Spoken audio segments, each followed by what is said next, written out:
Bitches. So I am indeed joining you from a different area than usual, of course. I'm gonna see if I can kind of pick up my camera a little bit. Sorry if anyone has nausea. Check out that cool creek behind me. You might hear like cars and stuff, which is something apparently I just can't escape in any of my videos.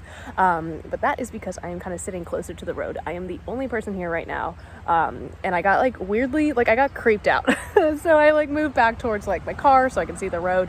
But anyways, today I wanted to talk to you guys a little bit about coming out into nature to do your workings, because I think it's something that I haven't really talked about in the last year or so. I've tried, but I haven't like come out here and like spoken about it while sitting in the beautiful nature that does surround me. I would say for the first like 6 years of my practice, so I guess that's kind of the majority, I wasn't really able to openly practice witchcraft. Like I definitely felt like I had to keep it hidden. Whether I was like afraid that I was gonna get like kicked out of my house as a minor, or if I was like worried about like my friends judging me and stuff and just being like weird about it.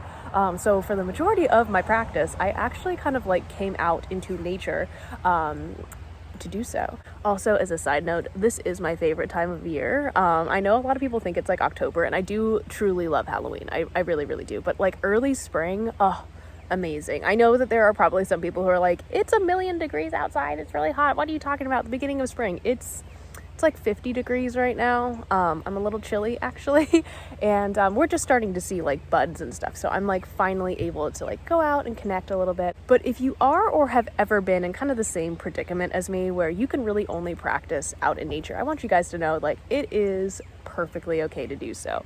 But there are some ground rules that we as pagans should probably follow when we are doing those workings. And again, these are kind of from my personal practice. If you have other traditions or other things that you do, definitely feel free to do those as well. But if you're looking for a way to kind of like connect back to the land a little bit more, these are just some ideas, some things that I've done in the past to kind of help me. And yeah, the first thing I recommend is like letting people know where you are. Like obviously I have like a GPS tracker that I can send to my partner that works even without Wi-Fi and stuff. So the reason I'm saying a lot of these is probably going to be safety first. So always remember safety first. Okay, so this is also a really good thing to note. If the area that you are kind of starting to practice in is open to hunting, just be sure that you are wearing orange. You know, we got a nice little thing there. I did not do this because I'm dumb and didn't realize this place was open to hunting, but next time I definitely will.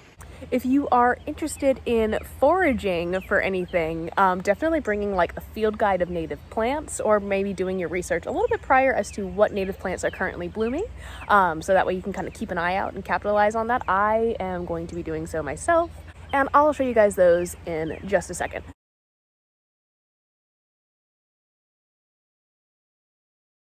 One of the main reasons that I come out into nature specifically to practice, some geese, is specifically to connect with one of my deities. There's some geese flying overhead, sorry guys. Hello. But that deity is Hern, or he's an aspect of the horned god, essentially. And that is a whole other video in and of itself. But I come out here to connect with him. So I just try to remain as open as possible. But if you want to deepen that practice, I recommend bringing maybe some sort of offering, especially an offering to the land.